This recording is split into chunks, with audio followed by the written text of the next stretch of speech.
Sorry. He did a lot of things with that Golden Glove award. Yeah. Yeah, no one wants it now. That Golden Glove's pregnant right now, I think.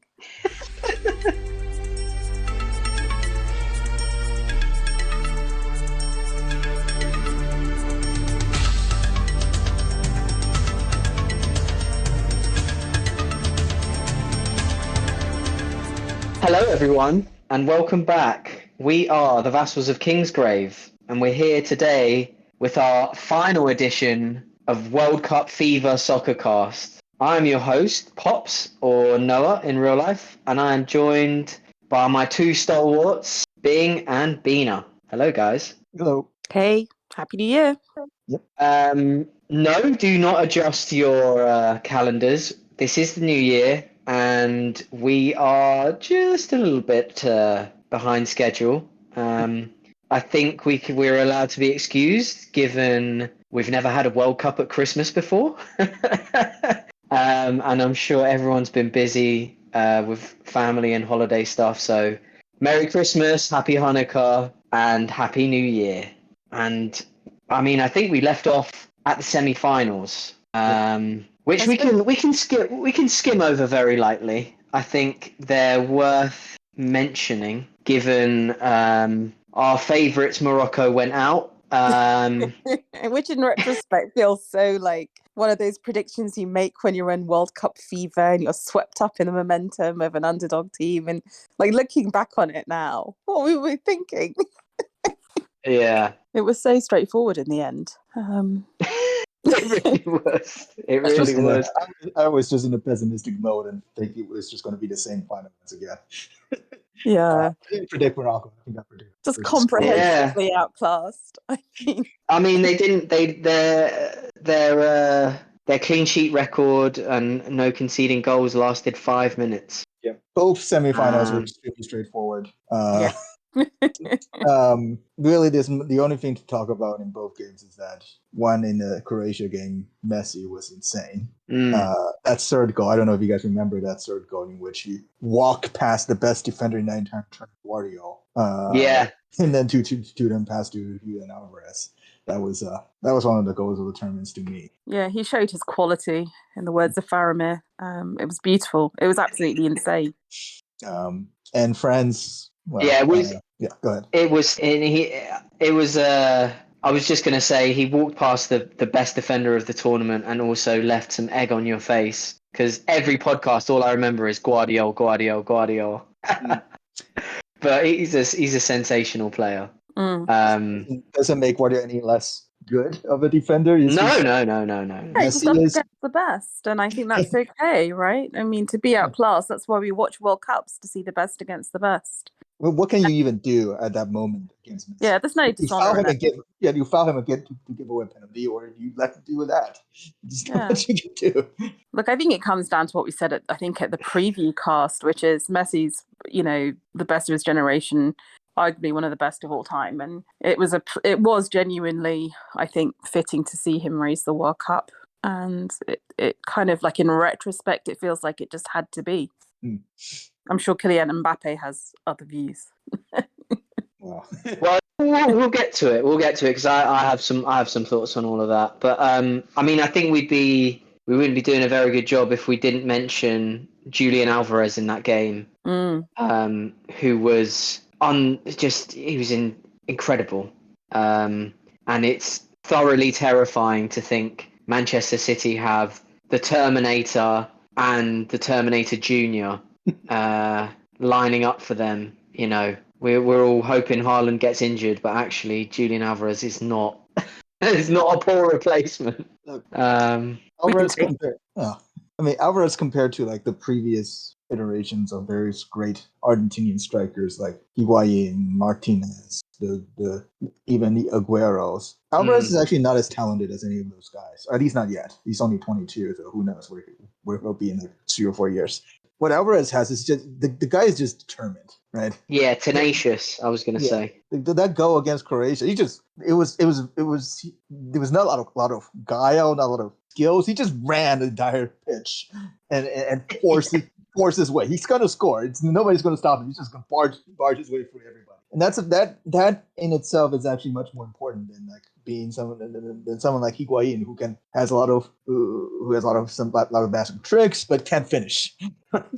Higuain famously flubs his lines in important spots. Julian Alvarez, complete opposite. So yeah, I'm watching it again. He just picks it up and he's off. yeah, it's not like he didn't dribble past anybody. He just ran straight through people. As a man who struggles on a football pitch, running in a straight line with a football is hard. Yeah, it is. It takes it takes determination. I think he's just a much more determined player, and he's a much better team player with Messi. You don't need someone who's super skilled, who can do all sorts of things in that position for Argentina. You just need a guy who can complement Ronaldo, Messi. Absolutely. So yeah, Argentina. I mean, that's that. Anything more to say on France or Morocco, or can we get into the greatest game in the history of world football? Just very quickly, Morocco did very well in this tournament. It's just they again. I think I mentioned in the previous podcast, and I don't know how I remember this because I didn't watch listen to any of our previous episodes. But I think I mentioned that the margin of error for a team like Morocco, as the further and further you get, it gets narrower. Yeah. It was not impossible that they couldn't have beaten France. It was just they needed to play perfectly defensively and nick one chance, and they couldn't do it. They immediately made a mistake at the beginning of the game, and then they were just chasing uphill the entire time. I think they got altitude sickness. I think that's hence that mistake early on. I think yeah.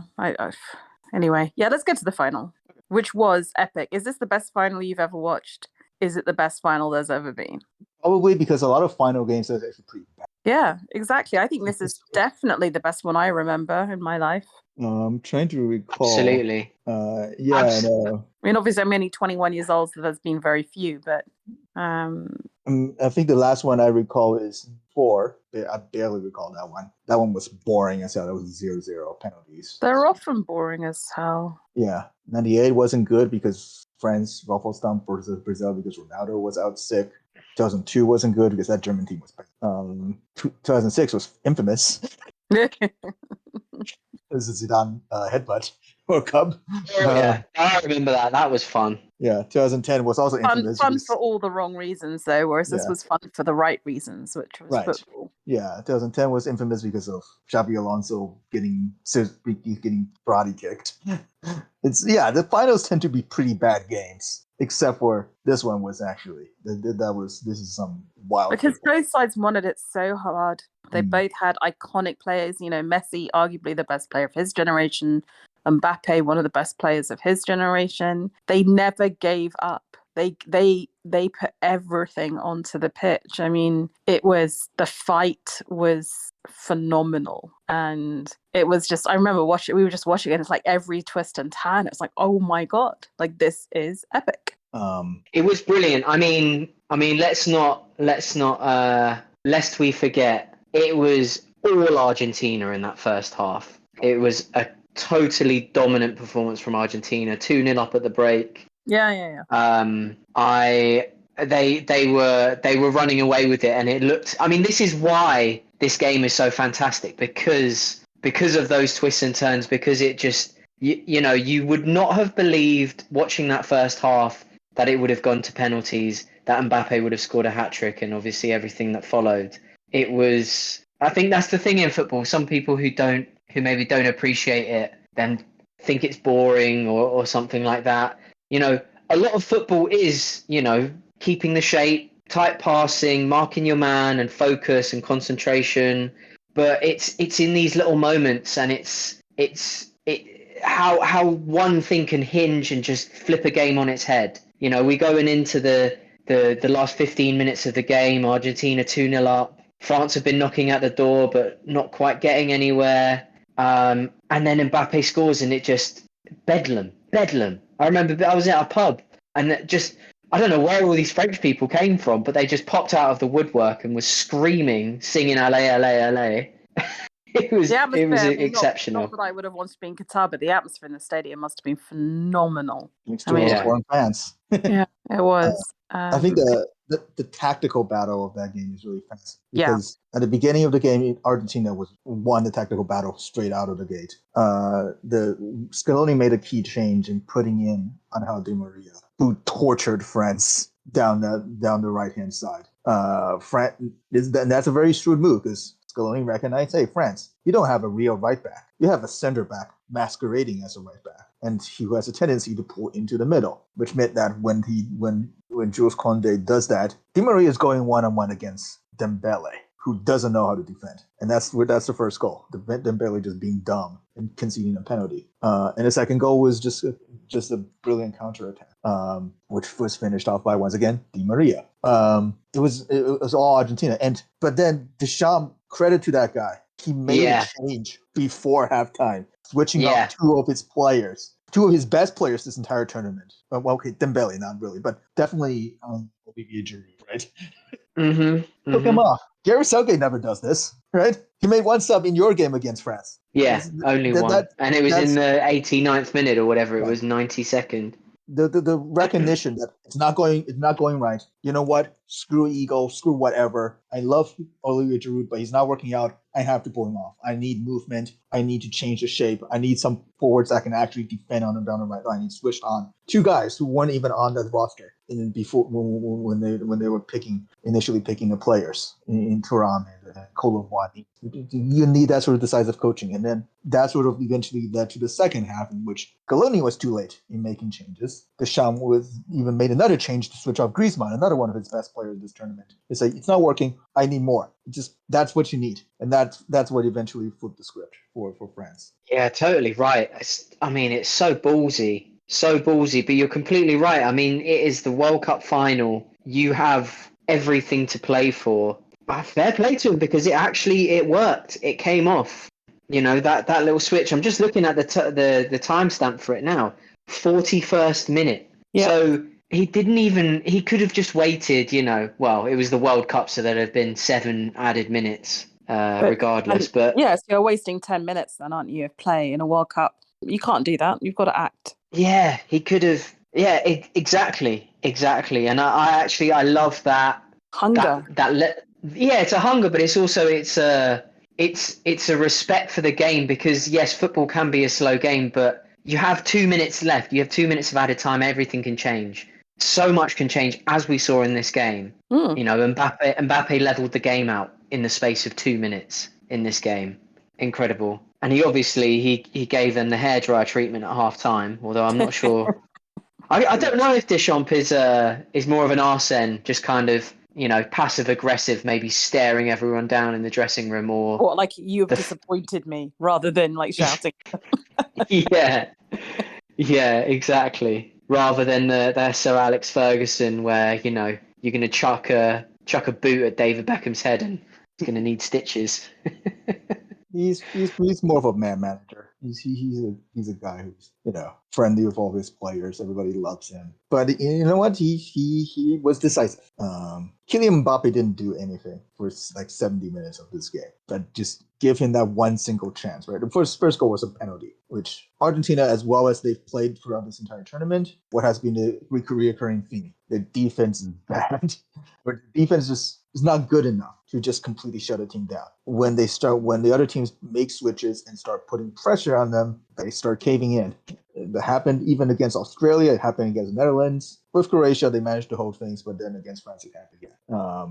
The penalty was just a long ball in which the French forward was faster and forced Otamendi to make a bad decision. The second goal was just Mbappe being unreal. Yeah, I'm rewatching it now. Just incredible. I mean, Argentina, they took their foot off the gas. They thought it was done. I mean, he brings off Di Maria for Acuna to, you know, shore up the game, see it out in the 64th minute, and how wrong they were. Scaloni, I think that's the problem. He's a good coach. He made the right changes at the beginning of the game, but he was too slow to react when France changed their shape. And he's trying to just keep going, hold on, but it's hard. But it ended up 2-2, right? And then we go into 2-2, which means extra time. And the intensity they didn't look tired. I guess when you have that prize to play for, it just gives you something else. The adrenaline. Messi was just running. Keep going. Messi was running. He was running. I know. And he ran very hard to score the third goal, which was a tap in. Yeah, he was hovering, wasn't he? Yeah. But he needed to get there. He was lurking. It had to be. Argentina Just retook having a the. Yeah, go ahead. no, no, no. I'm just having another look at the penalties, Right. just to see if we can There's three cast of any them. doubt on that. There's three of them. The first one for Argentina was a little bit soft, you could argue, but French players didn't even complain that much. Dembele was just dumb. I've seen those sort of penalties given recently. Yeah, I mean, to be fair, it's a classic Di Maria penalty.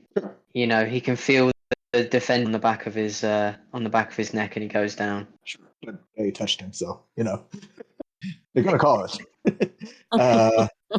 The second penalty is straightforward, obviously. Yeah, very straightforward. And the third one was a handball. I don't know what a handball is anymore. What leads to penalties, what doesn't lead to penalties. But it hit his hand. He raised it in a sort of manner of trying to block it. I don't know. But it's a handball, so I guess it's a penalty. The penalties are penalties. I think the referee when that game actually did a job. I think there were some French complaints about it, and then the referee actually took out videos of some plays to show why he's actually correct to the French fans. So that's cool. Yeah, we really need some unity on rules now that VAR's in play. I mean, the goalposts have changed and they're moving constantly. I mean, just speaking from a Premier League perspective, they've already mid-season changed the rules on handballs and penalties and when VAR are gonna interject. It's really crazy. You just don't get this in other sports. When we had third umpires introduced into cricket, we never had this kind of monkeying about. The other example I'd give is in the FA Cup round that we just played last weekend.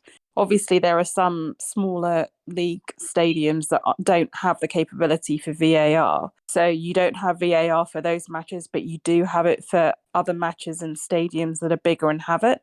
And I'm like, surely there should be consistency about all matches, if not in the whole tournament, then at least in the same round. It's exactly. For me, it's how it's used within the match, but also which match it's used. And I've someone who watches a fair amount of tennis and cricket, this just seems so incompetent and so damaging to the game and to people's understanding of the game. Like if you were, say you're a young Australian or American who doesn't watch a lot of soccer, but decided to tune in for a big match in the World Cup, was just trying to pick up the rules and have some enjoyment at the game, you're all at sea, aren't you? I mean, it's so damaging to the take-up of the sport. Pisses me off. Sorry.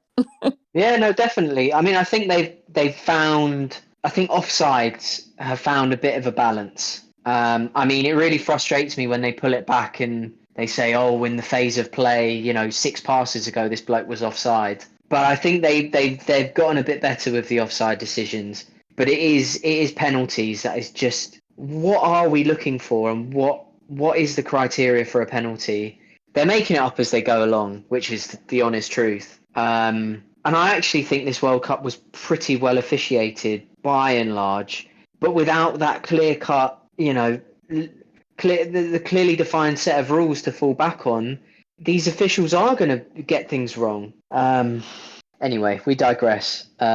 But back to the game at hand. I mean, we had Messi take him out in front and Kylian take us to penalties for his hat trick. Only the second player to score a hat trick in a World Cup final, I believe. Yes. Can you name who is the other person? Pele. Wasn't it Pele? Pele or Maradona? It's not Maradona. It's not Pele. Okay. Actually, didn't someone score a hat trick in the World Cup final that we won, the 1966? It is Jeff Hurst, correct? Yeah, it's Jeff Hurst. Yeah. That one now. 3 lines on a shirt. There you go. Sure. Happy days. That's why I don't know. I don't care about English football. Back when it came home. Blasphemy. Oh, dear. There you go. Clearly the greatest footballer of all time. You may proceed. Sure. Penalties.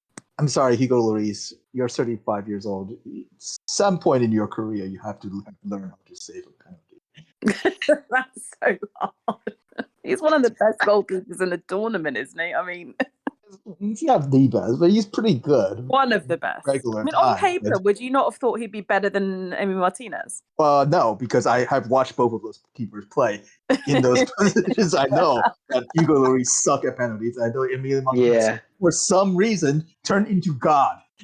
Yeah, he is the only goalkeeper since David Seaman to save a penalty for. Oh no, sorry, we had Jens Lehmann save that famous penalty for us. But yeah, a goalkeeper that we wouldn't play in our first team at Arsenal. Hilarious. Oh, He's I now mean, well, there's many was mitigating factors. but a few still. months in which he was your starter. How do you guys feel about the shithousery? Like the just, rolling the ball out completely away from the guy who's coming up, like the sort of the mind games he was playing. Because some people are like, oh, it's not sportsmanlike. And I was like, yeah, but it's hilarious. It's a World Cup final. I mean, all bets are off that day. That specifically was a yellow card. He was given a yellow card for that. I did think that was funny though. Yeah, so that was, I guess, against the rules. So he was penalized for that.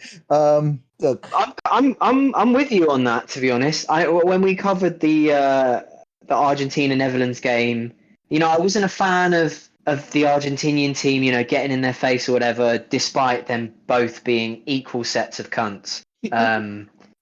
It was. I've gone full 180 because it's all about you shake their hand at the end of the game and you say the right things and whatever. But when you're in that, you're completely right. It's the freaking World Cup. I think there was a subtle difference though. The Argentina-Netherlands match was just ugly. It was just ugly.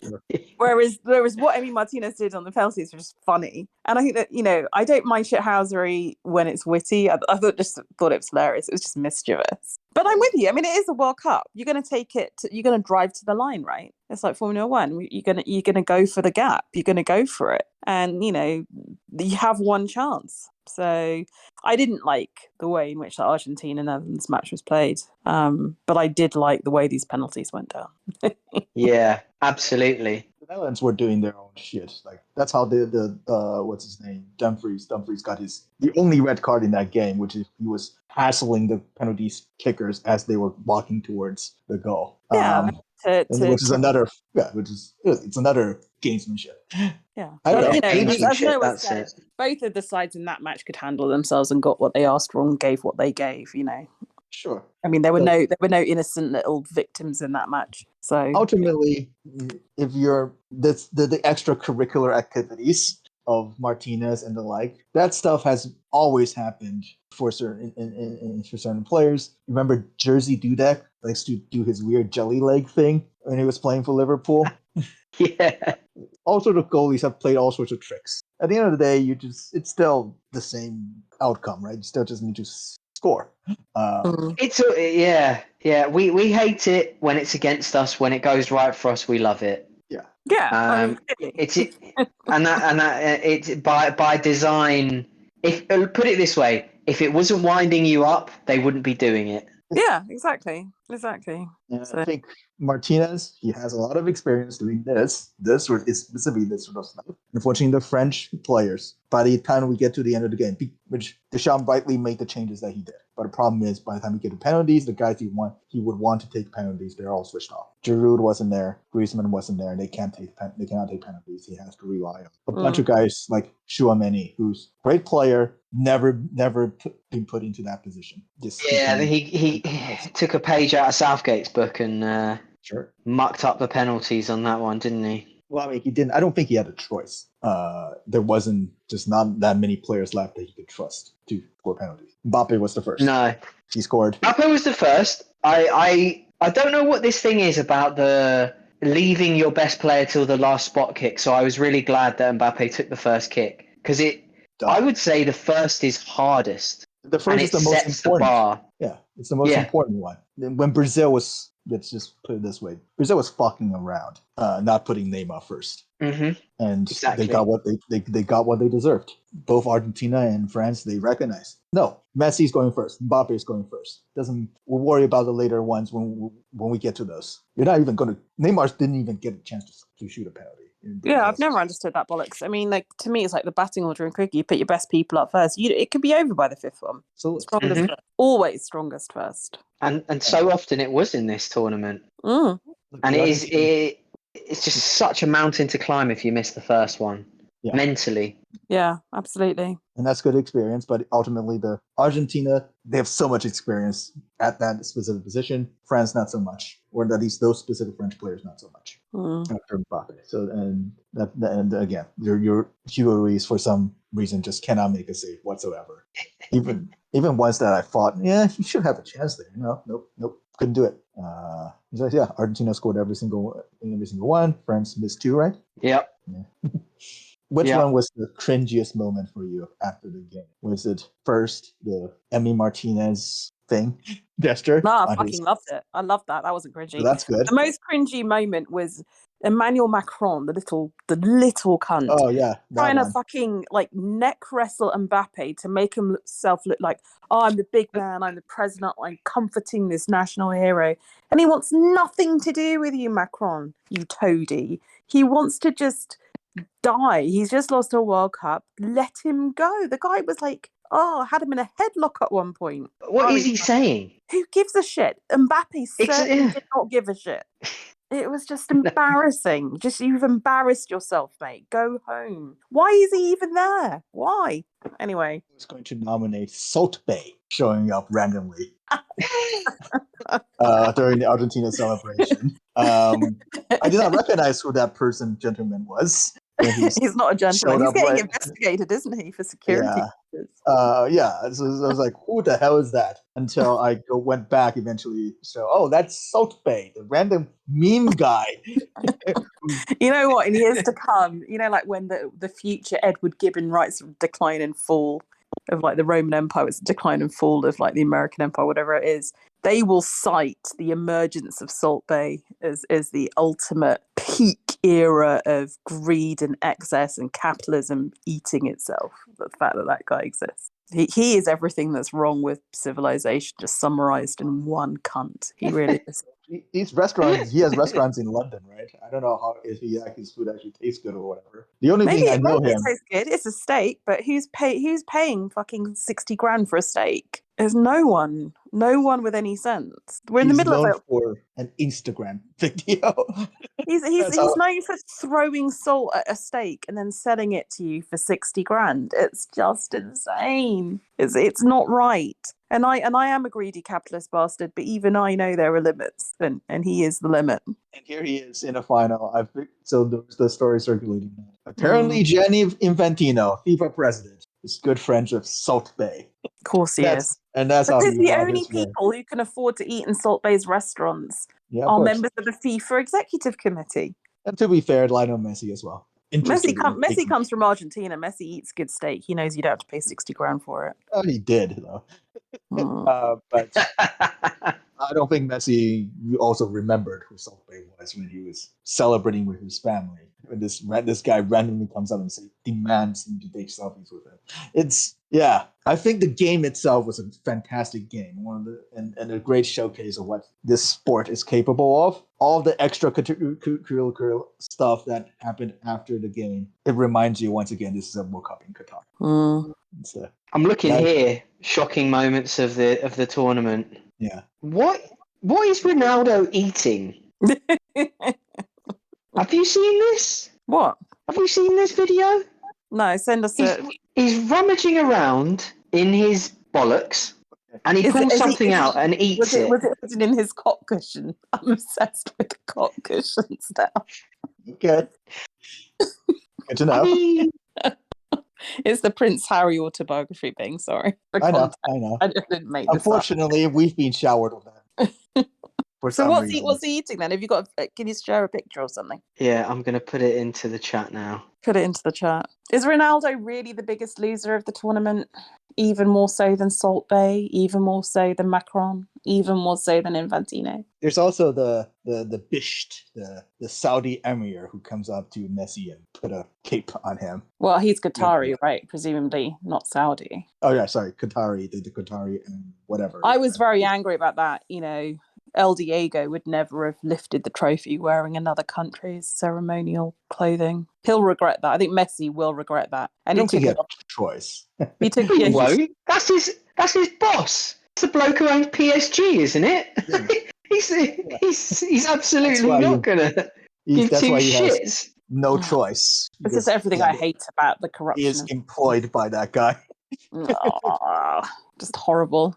Exactly as Pop says. Like, he is employed by that guy. That's his And boss. now apparently Qatar wants to buy minority stakes in lots of big clubs in England, including Tottenham Hotspurs. Yeah. Neil, bow before your new Qatari overlords. Your new corrupt overlord. Oh, It's just so vomit-inducing. that's the last thing we need. I'm sorry.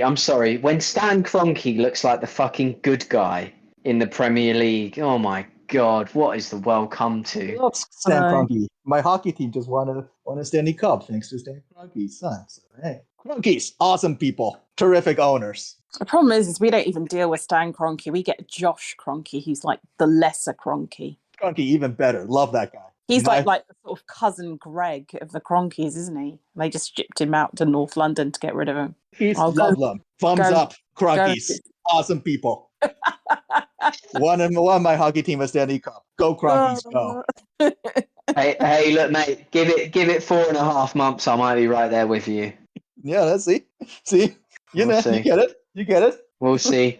I mean, so yeah, we're talking about the ceremony at the end. Obviously, Macron had to be up there and get in the limelight. But the one man who I actually hate more than Macron is the allegedly ginger, but absolutely 100% confirmed talking testicle. That is Infantino. Yes. I don't know what color his hair is. He's a testicle. I mean, sure. not every bald person is a testicle. Some bald people, they rock it well. They look great, fantastic. He is a testicle, soft, squishy. He's all sorts of things, so he claims. Yeah. Apparently, he's black, he's Qatari, he's gay. He's all sorts of things, according to him. Oh God. Well, people have the right to identify however they want to identify. Yeah, sure. He identifies with literally everything. So. Yeah, fucking pick one, man. I mean, the thick skin just on it. Loves it. Yeah. So the sorry, I interrupted. Thick skin on the. I wanted to hear the end of that. No, but I mean, to sit in a stadium where when the camera goes to you, people start booing and to just look completely unperturbed. I mean, you've got to just have some front on you. There's an Indian word, like an adjective called deep, where you say, God, we know when people really have front, they're really fucking cheeky. They could just brave it out and face it out. And you just think, where is your shame? You're shameless. That is the word. He's just maybe all FIFA exec committee, but he is. They train it out of you at FIFA. Yeah. I mean, Sepp Blatter in that documentary, not an ounce of remorse or even acknowledgement of anything that he's done wrong. He thinks he's a saviour. Yeah. And that's what they all think. They all think they have achieved something incredible and done something miraculous and wonderful. But look what I did in Africa. Look what I did in South Africa, They're like Prince Harry. They fashioned a narrative. And in that narrative, I don't think the they are both victim and hero. And I don't think they even fashion narratives. I think they take money and then the money, what to say, they're little sock puppets. I think that in Sepp Blatter's own mind, he's the hero of his story. Sepp Blatter made a movie about himself, so that's a completely separate. Yeah. I think Infantino is just a weather vane, a weather vane that gets paid to swing whichever way he wants to swing. A lot of money. How much do you think Infantino makes a year? Legit and total. Legit, I mean, nobody knows because unless FBI started investigating his bank account, his real salary. Annual report. Yeah, in their annual report, Infantino made a total of just shy of 3 million Swiss francs in 2021. So that's not even that much money, really, to run an international organization. Yeah, but they're supposed to be non-profit, so they shouldn't earn a lot of money running in. But under 16,000 pounds of expenses. Somehow I don't buy that. Says on their website they're a non-profit. I do the finance for my company. That's like a return flight to the USA first class. Yeah, exactly. Realistically, that's fuck all. You have a team offsite and you pay for the dinner for your team. I bet you FIFA executive committee has done dinners that cost more than that. He's definitely bought bottles of champagne worth more than that. You take the FIFA executive committee to Salt Bae's restaurant, exactly. The bill's going to come in at like 160. Full circle.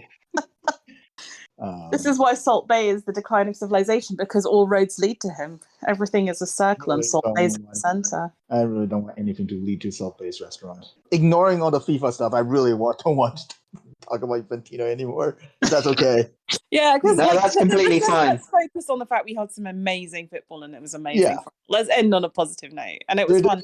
There's a really cool moment. It was a great tournament. I mean, we were all skeptical. It was in winter. We didn't know what to make of it. We knew the whole thing was dodgy, but at the end of the day, there were some crazy results. It was amazing open tournament play. We saw, some Asian teams go far, an African team go far. Surely this was everything you could want from a World Cup in terms of on-field play. I felt it just absolutely delivered. It was tremendous. On the field, a lot of great games, a lot of goals. Most goals scored in a very long time, I believe, going all the way back to 8 or something like that. Lots of upsets. That's good. We have a cool regional darling that's not Qatar. We're like the likes of Saudi Arabia, like Morocco. We can cheer for Morocco. Yeah, definitely. Horrendously corrupt and dictatorship that's murdering people, laborers. More so than England. So sure. So can acceptable fun team to root for, right? Because cool players performing at their best. Yeah. And a beautiful overlap of generations. Like you still have the Modric's and the Messis, and yet you have the Mbappes and the Sakas coming up through. It was just a beautiful snapshot of two generations of classy players all at the same time. Yeah. And I just felt it was beautiful. Absolutely. And you have the ultimate narrative of Messi winning the World Cup. Yeah. There's nothing not to like about this World Cup on field. Really, honestly, I think this was one of the best I can remember. Genuinely. And we didn't go out on penalties to Germany, so there's no residual trauma. I mean, sure, you lost to France. You're even older rival, but I guess you accept that. Penalties were still involved, but it was. It's not the same hurt though as Germany and Argentina. Those are the ones that are relevant for footballing. We were on the same side as France in the World Wars, Bing. They're our friends. Are they? Yeah, but they were only our enemies for about 500 years before that. Most of it, we were contending that we owned them. Yeah. I mean, we've got a pretty good claim to that, but let's let sleeping dogs lie. Everything on the field? Most of everything on the field was great. Do you reckon everything off the field was bad? Do you reckon KC3 ever, when he's lying asleep with his head or falling asleep with his head on the pillow, thinks, if only great granddad hadn't lost the Nord-Pas de Calais. Such a shame I shall never be king of France as well. Do you think it still burns, like for the royal family? Do you think they still feel it? No, I think the royal family right now is trying to figure out how to respond to Spare. Oh, they're not going to respond at all. They will say absolutely SFA. And they will carry on as always. They survived, many other scandals. They'll survive this one. They'll just say nothing. Anyways, that's a whole nother podcast. Anyways, the football was great. What's the best goal for you guys entire tournament? Probably that Messi one in the semi. I would go with the Messi assist in the quarterfinal. In the Netherlands game. Okay, yeah. That's a good option. Yeah, that assist legitimately broke my mind. It's like, how is that even possible? Does Messi actually just superpowers? Like he can see into the future and somehow just place a pass where nobody else will even recognize. But wait, who got the golden boot? That was Mbappe, right? It wasn't Messi. Mbappe got the most goals scored was Mbappe with 8, which is I was gonna run down the stats quickly. If you wanted to have a little guess. So obviously we had as Bing says 8 goals Mbappe. So I'll be completely honest. I am not going to trawl the internet looking if this is correct because some of these feel very wrong. But Fox Sports is going to give me the information for this. So, who had the most assists? Is it Messi? It was Harry Kane. Really? Oh, yeah, I suppose we had a few matches where we scored stupid quantities of goals, didn't we? It was Harry Kane with 3 assists. I think there were a bunch of players. Tell a lie. Yeah, I'm looking at the stats now. Yeah, I think there were a bunch of players with 3. He had 3, Perisic had 3, and Bruno Fernandes had 3. Okay. So Who got the goals after Mbappe? Who? Messi. Oh, another Gooner. Maybe Giroud would be up there, I would guess. He got 6. Alvarez got 7, apparently. Yeah. Really? Oh no, sorry, really? 4. 4, 4, 4. Four, no. Yeah, no. I think the after. So I definitely know. Mbappe got 8, Messi got 7, and everything. Yeah. I would 4. say you've probably got Gakpo and Saka in the chasing pack. I think Gakpo has 3, Saka has 2. Correct. No, No, Saka had 3. 3. So he has 3. Okay. Rashford had 3, which is even Rashford more has 3. surprising. Well, he put in Um, Wales. Where's Richarlison though? I mean, he must be on there. Richarlison has 3. Okay. Yeah. Morata had 3. That's the shocker. The Spain And the one we have failed to mention. Enner Valencia. Correct. Right? Got it. Well done, sir. Well done indeed. So who are we missing? Top one. What about what's his face? That really young Portuguese guy who came on instead of Ronaldo. He also has 3. He scored a hat trick in a single game. Of course he has 3. Yeah. Bit like Saka. Love it. Ramos. Gonzalo Ramos, yeah. Love it. Yep, exactly. Spot on. So if we look down, and we don't care who got the most clearances, Roman Saiss, if anyone's counting. That makes sense. Interceptions, Luka Modric. Oh, I Chances love that player so much. He's so classy. Yeah. I hope he's around brilliant. for the Euros. Do you think he'll stick around for the Euros? I hope so. They said he will. Wow. The coach said yes. Depends on what happens next season, but it's just only a season away, really. This season and next season. So. Well, he's joint with your mate Bing, Guardiola, 9 interceptions apiece. Makes sense to it. I don't know if he's my mate. He's really good. No, he is very good. Totally agreed. Chances created, Lionel Messi, 17. Well, yeah. Who got the most cards? Who's the filthiest team of the tournament? Yeah, let's see. Who's filthy? I mean, I would have thought it's the Dutch or the Argentinians, isn't it? I mean, it's only possible. It's only possible it's either these two. There were barely any cards in any other game except 18. Oh, here you go. I've got it. And most cards, Netherlands, 1 red and 11 yellows. Yeah. Then next is actually Morocco, 1 red and 8 yellows. Then Cameroon, 1 red, 7 yellows. Then Wales, the boyos, 1 red, 5 yellows. And then Argentina, 0 reds but 17 yellows. Oh, yeah. So Saudi, total 14. Right. I was thinking just total cards, but I guess if there's reds. There's barely any reds in this. Yeah, there's only 4 in the whole tournament. Yeah. And they but like stand Saudi Arabia, 14 yellows. That's hilarious. Well, yeah, most of the game they're defending, so they didn't go very far. Yeah, so that's like a very high. It's a very high. England only got 1 yellow the whole tournament, which I'm really proud of. Well, you barely had to foul people. Yeah, we got the barely attacked you. Yeah, congratulations. You won something. Three games played, Saudi Arabia, 14 yellow. Well, talent to fight the other teams against any other. That is so funny. Good for them. Let's have a little gander more. Dribbles completed. This is an easy one. Kylian. Yeah, it's Mbappe, right? Oh my God, 27, and second is Messi with 21. This one doesn't sound right, but I think it's just because they're showing me top spot. Clean sheets. Clean sheets, like total number of games without conceding a goal.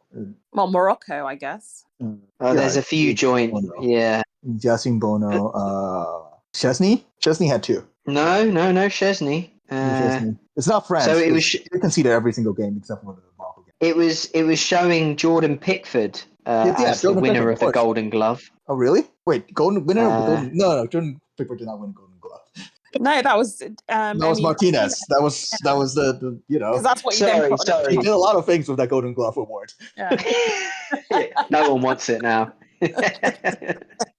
That Golden Glove's pregnant right now, I think. When Pickford conceded 2 against Iran, none against Senegal. 2 against France. Yeah. He had 3 clean sheets. Yeah, Emi Martinez, Livakovic. Okay, Livakovic. I think Livakovic should have won the Golden Glove over Martinez. And Allison. Yeah, that makes sense too. Most goals scored? Team? As a team? France? Correct. It's a France, okay. I was thinking whether it's England or not. Well, we didn't go far. Didn't go far enough, and no penalties. Scored 6 against Iran, though. Most conceded?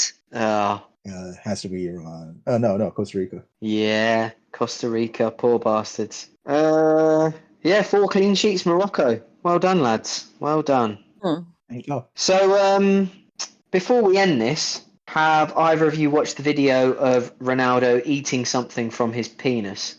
I did not.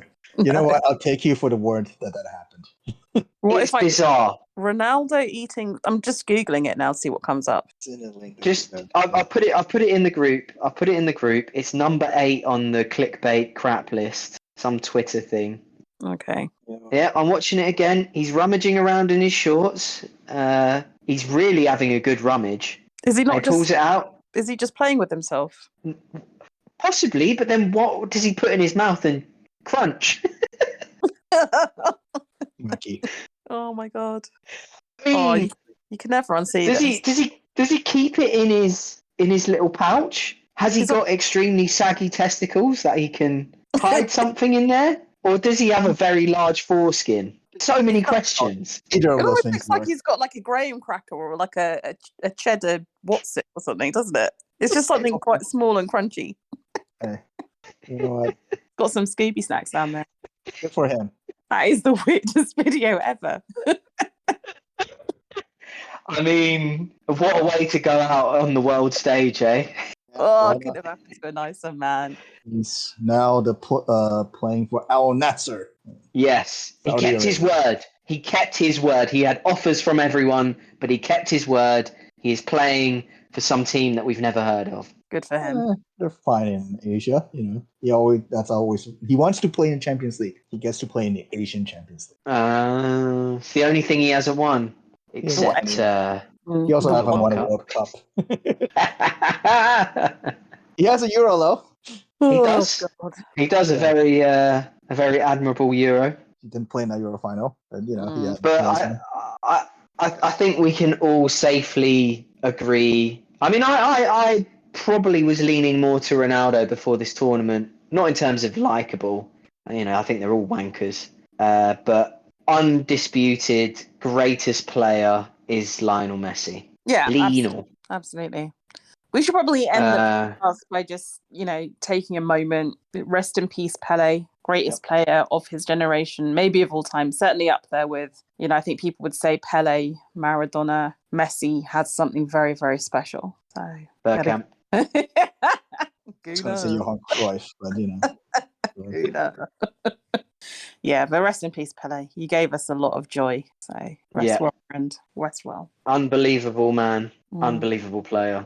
Arguably an even greater man than player. And people like Ronaldo should look at that. That's what people remember you for your talent, but also how you lived. Your playing career is but a small part, hopefully, of your overall life. So live well as play well. Words for us all, eh? Words for us all. Absolutely. Raise a glass to Pele. Oh. One of the greatest of all time. Farewell, sir. Right. That seems like a good note to go out on. Remembering a great artist, despite all the political shit that goes on in football. That feels like a good place to end it on. Totally. I think I'm going to go watch a Pele compilation video now. Yeah, bit of YouTube nostalgia. Love it. Good. Go watch him dance through some defences. Absolutely. What is it? Oh, I love this saying. Like a hot knife through butter. Oh, yes, please, Pele. That just came off as really like that. What was that sketch? Oh, I'm losing my brain. You know the one I mean. White House. Playing the men's sales assistants. Ooh. Oh, suits you, sir. Yeah. I have no idea what you guys are talking about anymore. Deep cut, Brett. All right, my friends, have a lovely, lovely evening. This has been a fun journey, and Bing, once again, your footballing knowledge leaves me in awe. So thank you for guiding us through this. I should be doing absolutely. It's been for all of your prep work. It's been a joy. I hope the listeners enjoyed it. Yeah, thank you all so much. I hope so too. We've ended on a giggle. We've had it's been a hell of a ride, and now we can get back to the real football, which maybe we can talk about in the next couple of weeks, depending on results. Yes. We need to talk about Blackburn Rovers' attempt to finally make a playoff. Gina's either going to want to talk about the season a lot or not at all. And, more will be known on Sunday evening, I think. I would even say ask me in a month. Once we played City, then I'll know. We can win. I mean, this is what I keep wanting to say to everyone. We can win the league without beating City. Don't say that. I mean, Leicester did do that, but we've already lost to United.